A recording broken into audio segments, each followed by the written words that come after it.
우리가 해외여행을 갈 때 그 나라의 유적이나 문화재를 찾아가서 보는 이유는 그 나라 사람들의 삶과 역사가 그 속에 고스란히 담겨 있기 때문일 겁니다. 5천 년의 역사를 이어온 우리 문화유산을 잘 보존하고 그 가치와 우수성을 전수해야 하는 이유도 바로 여기에 있는데요. 멀게는 신석기 시대의 빗살무늬 토기부터 신라의 천마총과 첨성대, 백제의 미소로 불리는 금동 미륵 반가 사유상을 지나 고려 청자와 팔만대장경, 조선 백자와 풍속화, 그리고 훈민정음에 이르기까지 시대별로 남겨진 문화유산은 우리 민족이 걸어온 발자취이자 우리 역사 그 자체입니다. 문화영화 필름에 총망라된 한국의 문화재, 그 위대한 유산들을 지금부터 감상해 보시죠.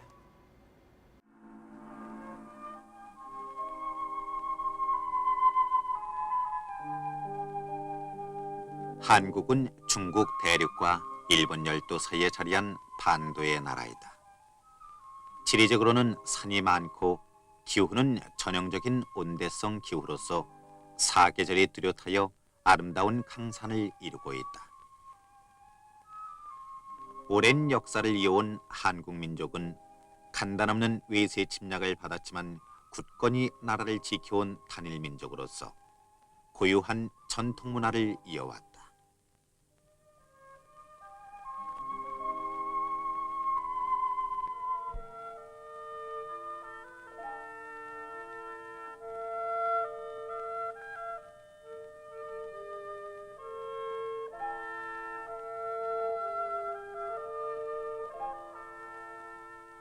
여기 국립중앙박물관에서 우리는 5천 년의 한국 문화를 한눈에 볼 수 있다.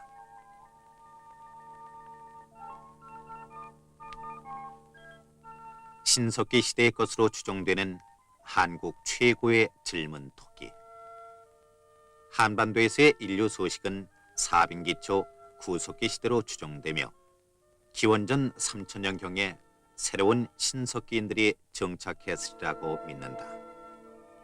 출토된 많은 토기들이 그것을 입증해 주고 있다.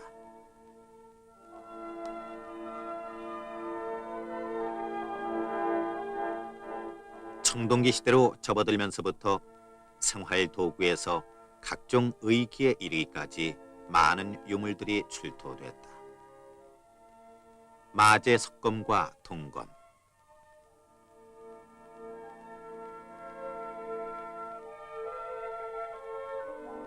그리고 포탄 모양의 청동 간두식 의기,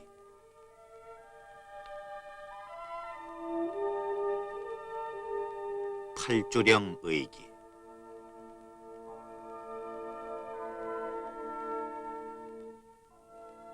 그리고 세밀한 기하학적 문형이 새겨진 놀라운 조형미를 보여주고 있는 청동으로 만들어진 거울 청동세문경, 그리고 말과 호랑이의 모양을 조각해 만든 혁대고리는 초기 철기 시대의 걸작품이 아닐 수 없다. 특히 5, 6세기경에 이르러 용이나 신수의 형상을 한 토들이 많이 만들어졌다. 기마 인물형 토끼는 당시의 복식과 기마 풍습을 잘 나타내주고 있는 대표적인 토 중의 하나이다.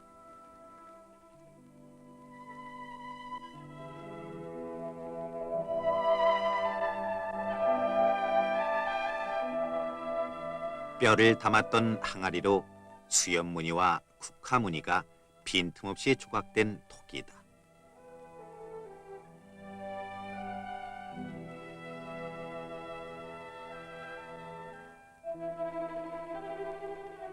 (6, 7세기경에) 이르러서는 많은 문양전들이 제작됐다. 당시의 높은 주거 생활을 엿볼 수 있는 것들이다.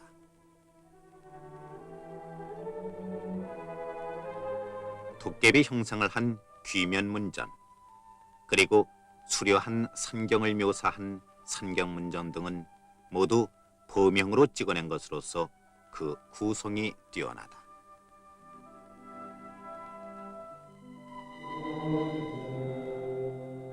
한국 고대 미술의 주류가 불교에 있은 것은 중국이나 일본과도 같다.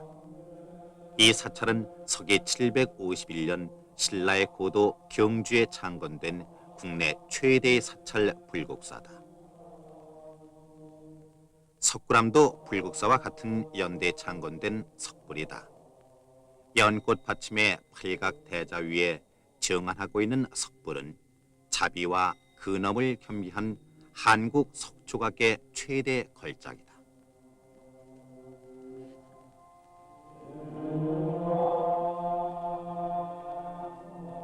3대 사찰 중의 하나인 해인사.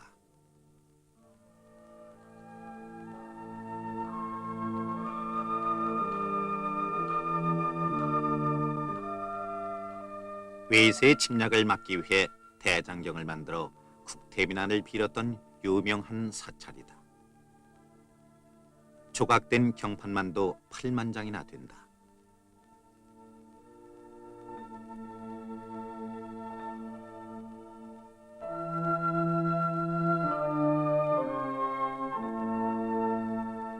난리 중에 국민 전체가 장경 사업으로 정신을 통일하여 국난 극복에 앞장선 것처럼 한국의 불교는 호국 사상을 심어오기도 했다.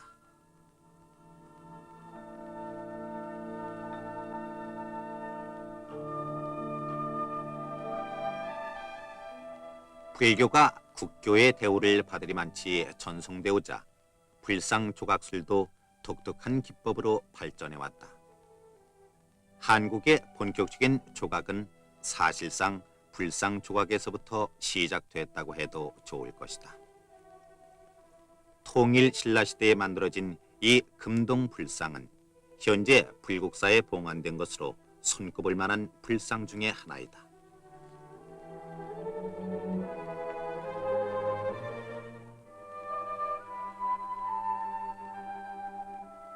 이 불상은 8세기에 제작된 것으로 당초 무늬를 조각한 금동열의 삼존불, 지느러미처럼 양쪽으로 뻗친 천이에 불꽃 무늬를 조각한 고구려 6세기의 금동열의 입상, 그 외에도 훌륭한 불상들이 많으나 금동미륵보살 반가사유상만큼 뛰어난 작품이 없다. 머리에는 삼선형의 보관을 썼고 타원형 족좌에는 연화자가 조각돼 있으며 살며시 보를 괴고 명상하는 얼굴엔 자비스러움이 넘쳐 흐른다.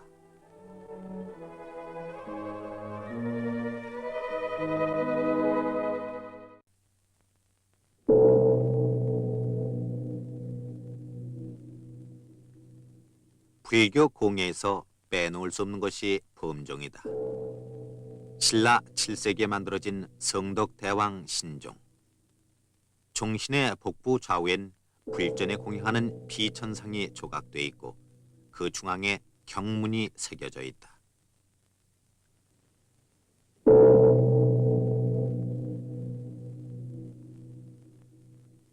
종의 고리도 기운찬 용의 머리 형상으로 조각돼 있는 대종이다. 거친 듯하면서도 섬세한 조각과 용머리를 한 의장은 신라의 고유한 감각을 보여주고 있다. 한국의 조각에는 용을 주제로 한 것들이 많다.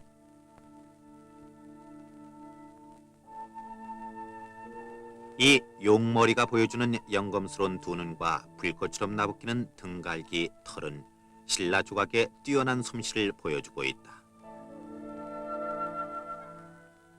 탑에서 발견된 사리함과 사리병, 8세기의 것으로 금으로 만든 사리함은 정교하게 문양됐고 이와 함께 황금판에 새긴 19장의 판경도 같은 탑에서 나온 것이다.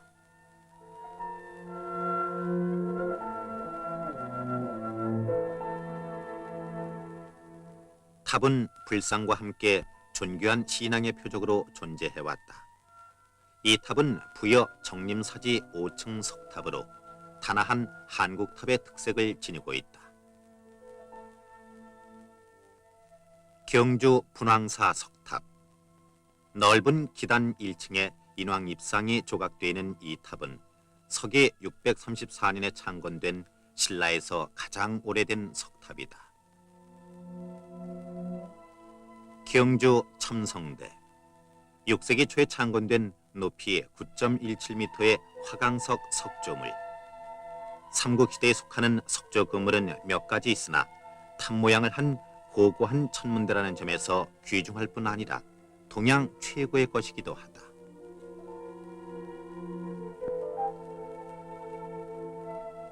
경주 불국사에는 높이 10m의 다보탑. 신라의 보통 양식과는 달리 입체적인 곡선으로 아름답게 조각된 탑으로 명성이 높다.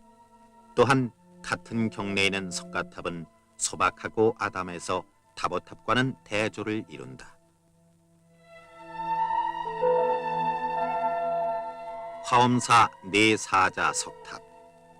이 탑은 상층 기단에 내사자가 좌성을 하고 탑을 떠받들고 있는 신라 불교 전성기에 세워진 탑이다.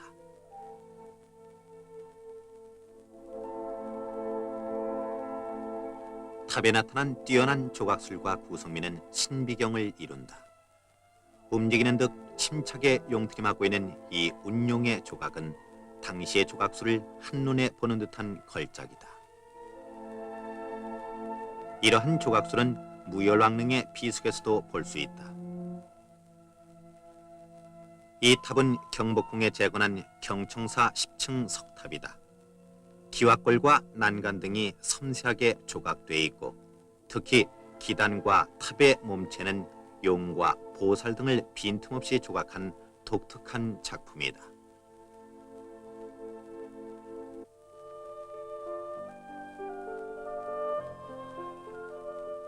백제의 옛 서울이었던 공주의 문영왕릉. 왕비와 합장을 했던 이 무덤에서 금색 찬란한 부장품들이 많이 출토돼 찬란했던 백제 문화를 엿볼 수 있게 됐다.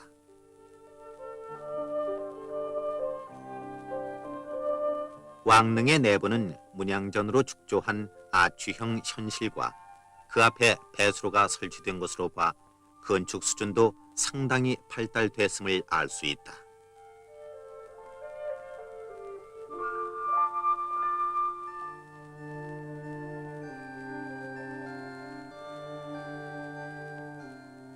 한국의 금속공예는 5, 6세기경 삼국시대 고분기에 이르러 절정을 이루었다.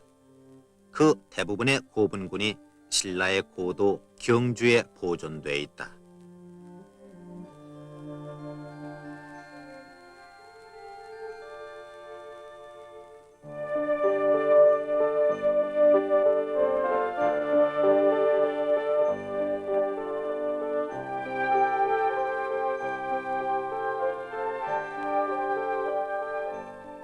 특히 근래에 진귀한 미술품들이 많이 발굴된 천마총의 고분 내부는 원형대로 보존하여 신라의 고분 미술을 이해하는 데 큰 도움이 되고 있다.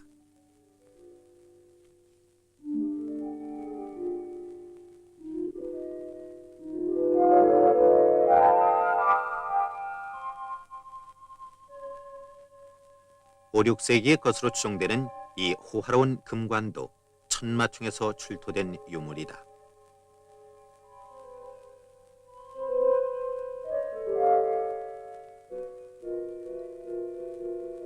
같은 시대의 것인 황남대총의 금관.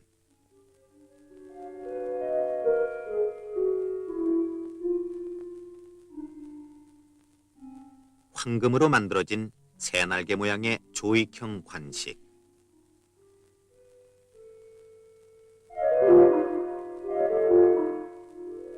당초무늬와 산형무늬로 정교하게 투각된 금모 또한 빈틈없는 조형미를 갖추고 있다. 이것은 또 문영왕릉에서 출토된 금제 관식이다. 경주 천마총에서 출토된 길이 125cm의 대형 과대 요패다. 신라의 화려한 금관과 더불어 독특한 세련미를 보여주고 있다.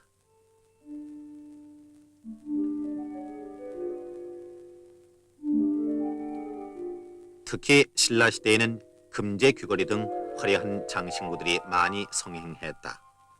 여러 모양의 태환 이식들은 호화찬란하기만 하다.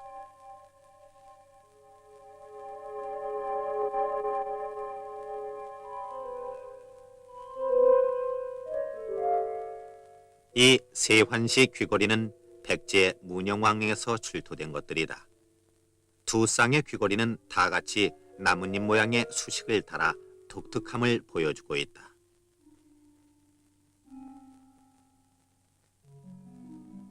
또 왕의 것으로 알려진 머리꽂이와 목걸이도 이색적이다.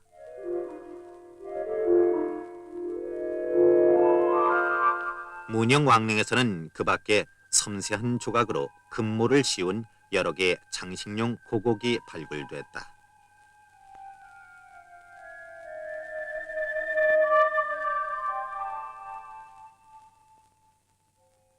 이 목걸이는 5, 6세기경 신라시대의 것으로 절정에 이른 당시의 세공수를 한눈에 볼 수 있는 작품이기도 하다. 그 밖에 금제 팔찌 등 많은 장신구들이 출토됐지만 문영왕릉에서 발굴된 용을 조각한 은팔찌도 빼놓을 수 없는 것들이다.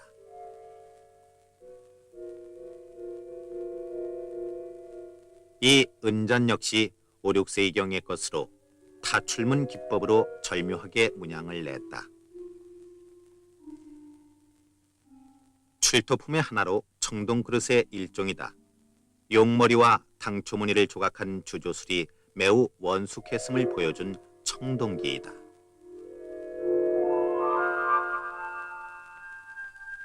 (6세기경의) 고분 출토품 중에는 간혹 유리잔도 포함돼 있어 도자기 시대 태동을 엿볼 수 있게 한다.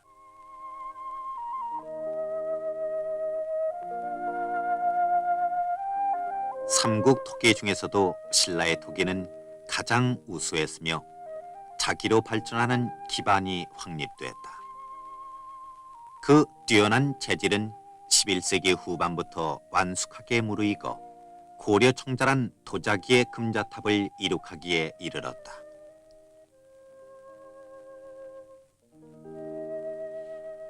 다양한 모양과 세련된 선의 조화, 그리고 청자의 신비로운 비취빛 발색은 현대의 기술로도 도저히 따를 수 없는 신비감에 쌓여 있다.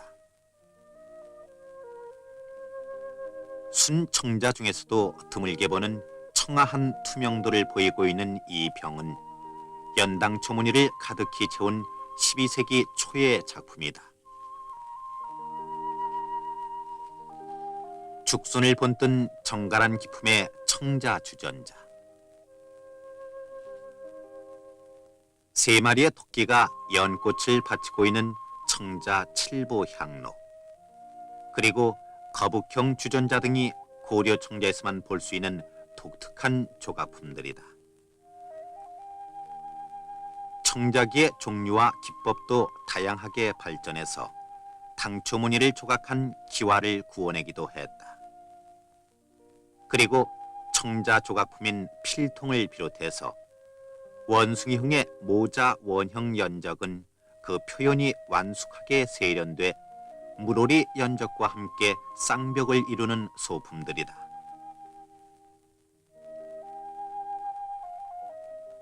특히 상감무늬는 자연과 조화를 이룬 사실적인 문양에서 점차 세련미를 보여 도형화돼 갔다.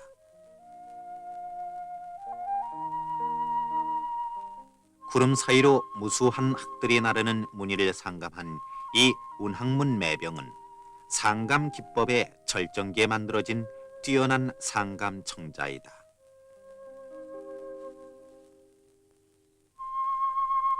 크고 시원스런 모란꽃 무늬를 상감한 이 항아리도 눈길을 끈다.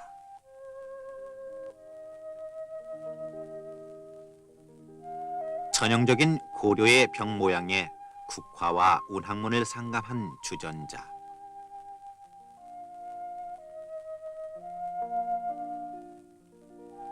훤출한 조롱박형의 승반도 곁들인 이 주전자는 포도농쿨을 잡고 희롱하는 동자의 형상을 풍자적으로 상감했다.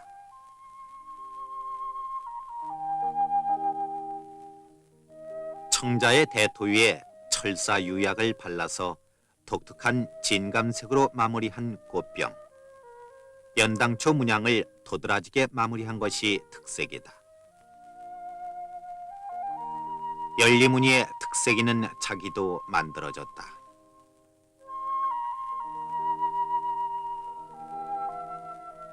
뿐만 아니라 14세기 후반에 이르러서는 새롭게 변모한 백자기가 주류를 이루기도 했다.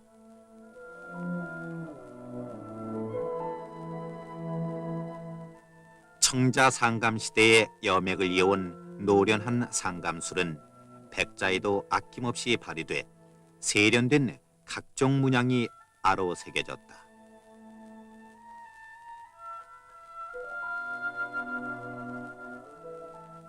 또한 분청사기도 한국의 도자기 중에서 빼어놓을 수 없는 것들이다. 분청사기란 회색의 대토 위에 문양을 넣고 그 위에 투명한 유약을 발라 구워낸 사기 그릇으로 독자적인 멋을 풍기고 있다.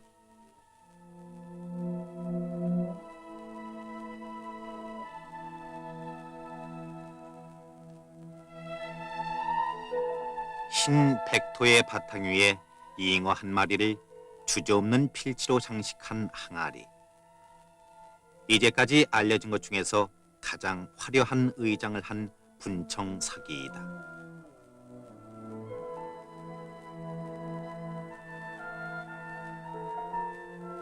(16세기부터) 초화문을 주제로 한 백자 항아리가 세련미를 보이기 시작했다.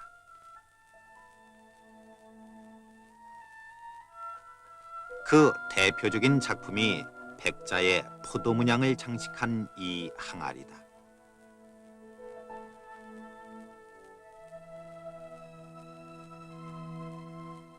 (17세기에) 접어들면서부터 철회 백자와 함께 문양과 빛깔이 더욱 세련된 청화 백자가 전성을 이루었다.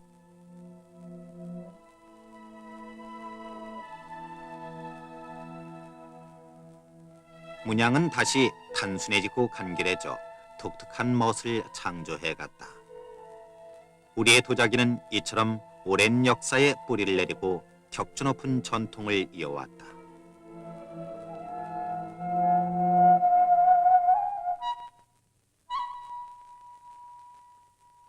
한국의 회화는 자연주의 경향을 많이 받아 산수화가 많이 그려졌다.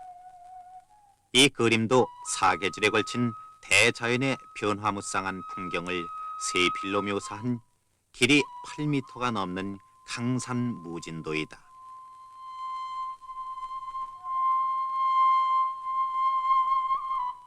한국의 회화에는 민족 고유의 기질이 싹텄고 한반도의 풍토 감각에 맞는 정감 어린 표현에 깊이 뿌리를 내렸다. 중국의 그림이 장엄을 내세운 것이라면 우리의 것은 대체로 성기고 대범한 표현에 허세 없는 특성을 지니고 있다.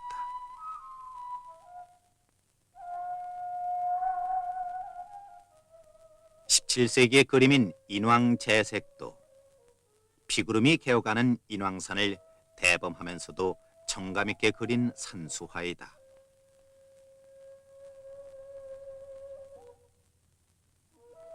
바람에 휘어질 듯하면서도 곱게 뻗은 풍죽도 명암의 이중 필치로 간결하게 표현했다.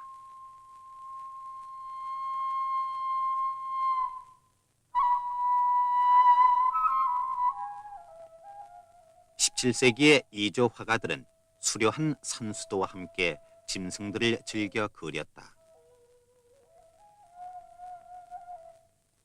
한 쌍의 고양이가 고목을 타고 참새떼를 희롱하는 묘작도,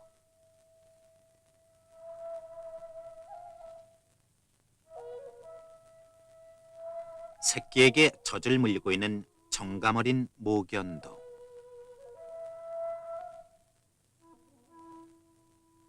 특히 유유히 논이는 이 물오리 그림은 현대풍의 수채화를 보는 듯한 느낌을 주기도 한다.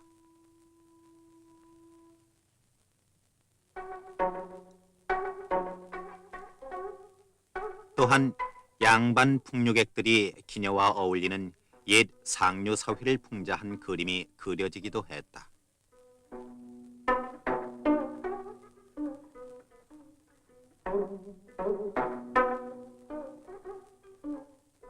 초여름의 단오날, 산골짜기에 물놀이 나온 여인들을 그린 심계 연휴도 바위 틈에 숨어서 젊은 여치를 훔쳐보는 삼이승들이 한층 화흥을 돋군다.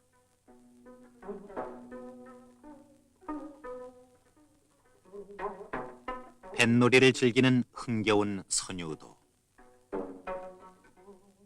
이 그림은 나귀를 타고 가던 선비가 꾀꼬리 소리에 잠시 발길을 멈추고 귀를 기울이는 여의 눈 기풍을 묘사했다.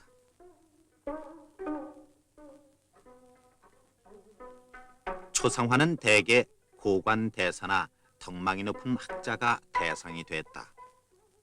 17세기 당대의 뛰어난 학자 이재 초상화는 작자 미상의 유작으로 지혜와 덕망을 갖춘 인품을 잘 묘사했다.